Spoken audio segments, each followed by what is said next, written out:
You are looking at Julian's pronunciation guide, where we look at how to pronounce better some of the most mispronounced words in the world, like this other curious word. But how do you say what you're looking for today? Let's learn how to pronounce the name of this Belgian mathematician. If you want to learn more names from mathematics, make sure to stay tuned. We've got tons more coming up, all of them essentially here. So stay tuned. French pronunciation, he's Belgian, but from a French-speaking part of Belgium, Brussels, at some point at least. Lambert Adolphe Jacques Quételet.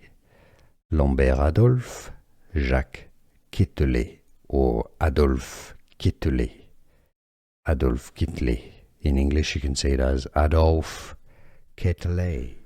Here are more videos on how to pronounce more confusing words and names too many mispronounced. Like this video if you found it useful. I appreciate your support. I'll see you soon and thanks for watching.